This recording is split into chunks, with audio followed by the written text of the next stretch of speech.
მისმინეთ ხალხო, რაც ახლა ხდება, ეს მხოლოდ სპორტი არაა. ეს უკვე ისტორიაა.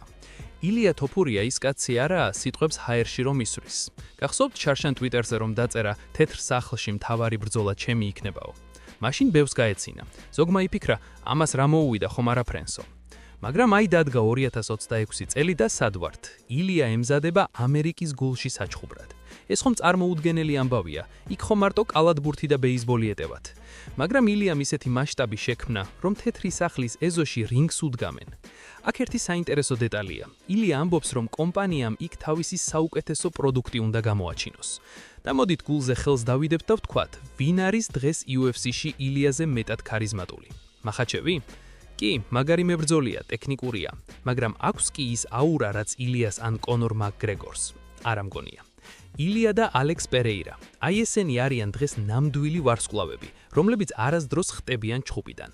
ახლა კი ყველაზე მთავარი, რატომ არ შედგა ჩხუბი მახაჩევთან? აქ დიდი შარია. ილია ყვება, რომ ჩხუბის ოფიციალურად გამოცხადებამდე რამდენიმე საათით ადრე დაურეკეს და უთხრეს, ისლამი დაიმტყვრა, ვერ ჩხუბობსო. მერე კი ვხედავთ ვიდეოს, სადაც მახაჩევი ტომარას ურტყავს და ჯანზეა. აბა რა ხდება?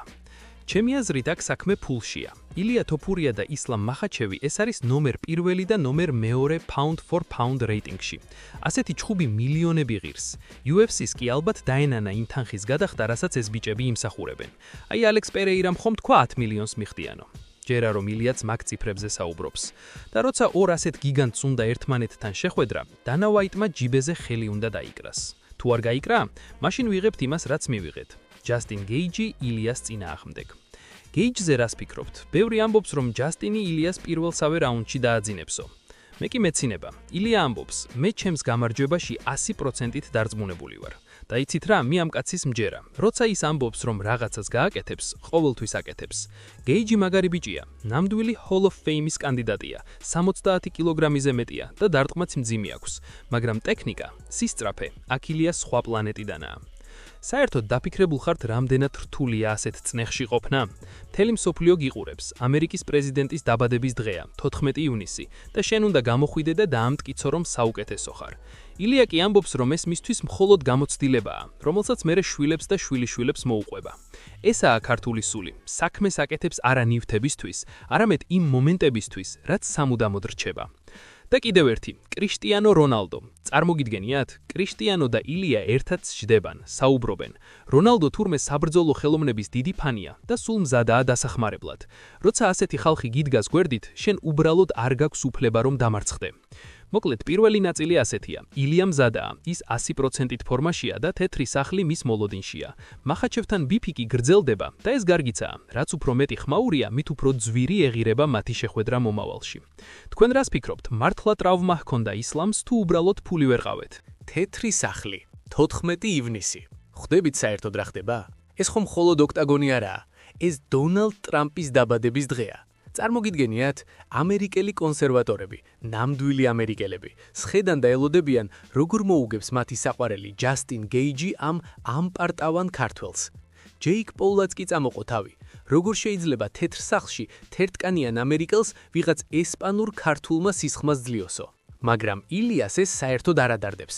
პირიქით, მას გუნდა რომ ტრამპს გაეცნოს. ეჭვიც არ მეპარება, რომ ჩხუბის მერე ტრამპი პირველი იქნება, ვინც ილიას ხელს ჩამოართმევს და ეტყვის, შენ ნამდვილი ჩემპიონი ხარ. ილია ამბობს ერთ საინტერესო რამეს. ჩემს ცხოვრებაში ბევრი რთული მომენტი ყოფილა, ბევრი ტკივილი, მაგრამ ამან ჩამომაყალიბა იმად, ვინც დღეს ვარ. ეს ის მომენტია, როცა ხვდები, რომ ადამიანი რობოტი არაა. მასაც აქვს შიშები, მასაც უჭირს წონის კლება, თუმცა ახლა უკვე 70 კილოზეა საუბარი და საქმე უფრო მარტივადაა. მაგრამ მისი მთავარი ძალა ისაა, რომ ამ ყველაფერს ენერგია დაგთევს. რიტორიკული კითხვა მაქვს თქვენთან.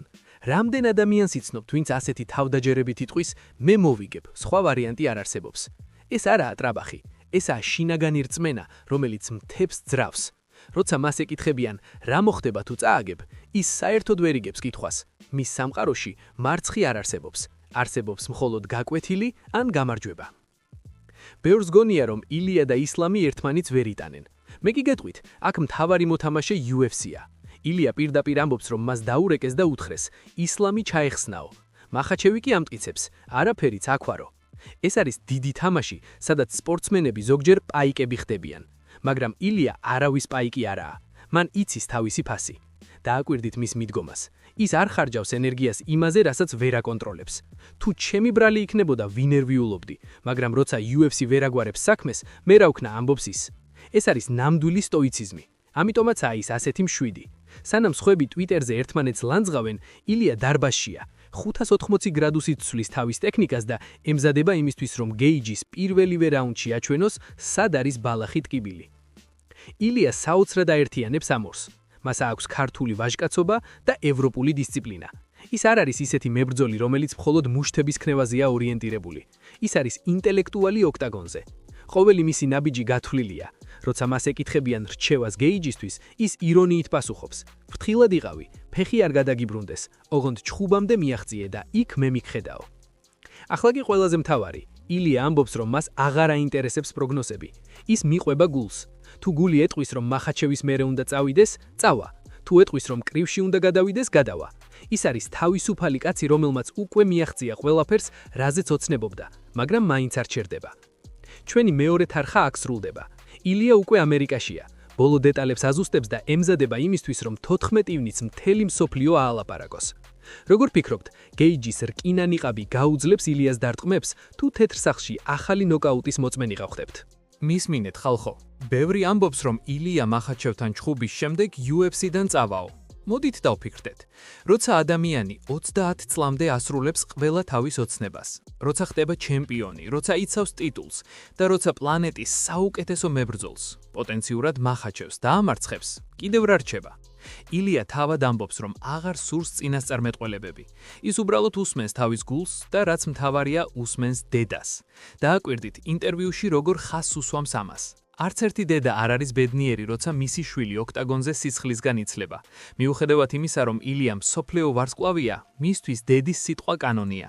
ყველაზე მნიშვნელოვანია დედას დავუჯეროო, ამბობს ის. ეს არის ის ნამდვილი, ცოცხალი მომენტი, რაც მას სხვებისგან გამოარჩევს. ის არ არის მხოლოდ მებრძოლი მანქანა, ის შვილია, ძმაა და მეგობარია. ჯასტინ გეიჯი ნამდვილი მხაცია. კაცი, რომელიც რინგზე მოსაკლავად გადის. ბევრი ფიქრობს, რომ ილია მას აფასებს როგორც რიგით მებრძოლს, მაგრამ სინამდვილეში ილიამ იცის, რომ გეიჯი საფრთხეა. თუმცა აქ შემოდის მატადორის გათვლა. ის ხედავს გეიჯის სუსტ წერტილებს. ის ხედავს იმ წამს, როცა ჯასტინი იღლება, როცა მისი დაცვა იხსნება. ილიას კი ერთი დარტყმა ჰყოფნის, ერთი ზუსტი 100%-იანი გასროლა. რიტორიკული კითხვა: გინახავთ ოდესმე ილია აფორიაქტებული? არა, ის თეთრ სახლში ისე შედის, როგორც საკუთარ სახლში.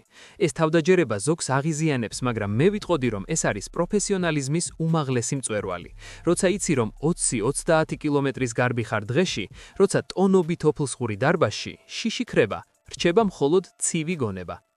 UFC-ს ხელმძღვანელობა დანა ვაითი, ჰანტერ კემპბელი, ისინი ბიზნესმენები არიან.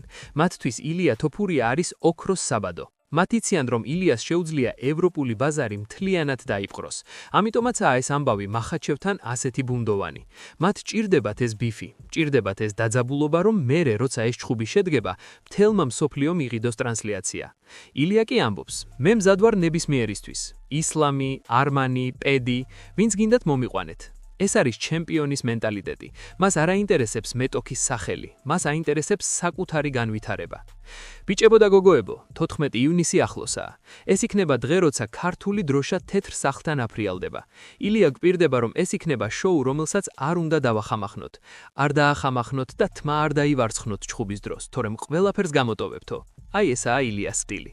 ჩემი აზრით, ჩვენ ვხედავთ ეპოქის დასაწყისს. ილია თოფურია აღარ არის მხოლოდ სპორტსმენი. ის გახდა სიმბოლო იმისა, რომ პატარა ქვეყნიდან მოსული ბიჭი შეუძლია მსოფლიოს მწვერვალზე დაჯდეს და იქიდან ყველას თავისი წესები უკარნახოს. მადლობა, რომ ჩემთან ერთად იყავით ამ სამთაროზე. წინ დიდი ამბებია. ილია მზადაა, ჩვენ კი მზად ვართ საგულშემატკივროთ.